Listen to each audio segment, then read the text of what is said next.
Hello guys, இன்றைக்கி டேவோட mini vlog தான் பார்க்க போகிறோம். இன்றைக்கி என்ன டேனா சண்டே. ஆனால் நம்ம வீட்டில் சண்டே இல்லை கைஸ், இன்றைக்கி தை அமாவாசை. ஸோ காலேருந்து சாப்பிடல கைஸ், சமைச்சிட்ருக்காங்க. சாமி கும்பிட்டு தான் சாப்பிடணுமா. ஸோ எப்படிலாம் சாமி கும்பிட போகிறோம், என்னெல்லாம் சமைச்சிருக்கோன்னு நான் உங்களுக்கு காமிக்கிறேன். வாங்க போய் பார்க்கலாம். சரி, இன்னைக்கு கிச்சன் பக்கம் போய் பார்த்தா சுட சுட வடை ரெடி ஆகிட்டு இருந்துச்சு கைஸ். பருப்பு வடை. அதுவும் சரி படையல் போட்டாங்களான்னு போய் பார்த்தா படையல் போட்டாங்க கைஸ். போட்டு தேங்காய் பழம்லாம் உடச்சிட்டு இருந்தாங்க. சரி நம்மளும் அசம்பிள் ஆகும்னு சொல்லி ஓரமாக போய் நின்னாச்சு. பூஜையை ஸ்டார்ட் பண்ணிட்டாங்க. நம்மளோட முன்னோர்களுக்காக தை அமாவாசை இன்னைக்கு வந்து சாமி கும்பிடுவாங்க. வீட்டில் எல்லா வீட்லேயுமே கும்பிடுவாங்க. எங்கள் வீட்லேயும் நாங்கள் கும்பிட்டோம் கைஸ். நல்லபடியாக கும்பிட்டு முடிச்சாச்சு. சரின்னு படையல்லேருந்து சாப்பாடு எடுத்துகிட்டு காகத்துக்கு வைக்கலான்னு போயிட்டோம். எல்லாத்துலேயும் கொஞ்சம் கொஞ்சம் எடுத்துகிட்டு நாங்களும் மாடிக்கு போயிட்டு ரொம்ப நேரமாக கைஸ் காக்கான்னு கூப்பிட்றோம். வரமாட்டுது கைஸ்.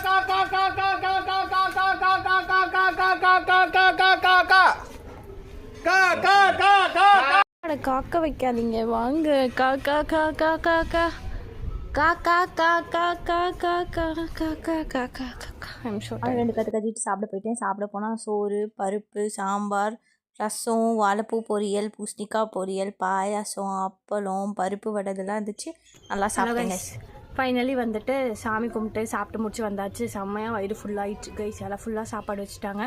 கடைசியாக அந்த பருப்பு பாயசத்தையும் அப்பளத்தையும் தனி தூக்கிட்டு வந்துட்டேன். ஏன்னா எனக்கு வந்து இதை தனியாக உட்காந்து இதை பொறுமையாக டிப் பண்ணி சாப்பிட ரொம்ப பிடிக்கும் கைஸ். ரொம்ப நல்லாயிருக்கும் பருப்பு பாயசமாக, அதனால் ரொம்ப நல்லாயிருக்கும்.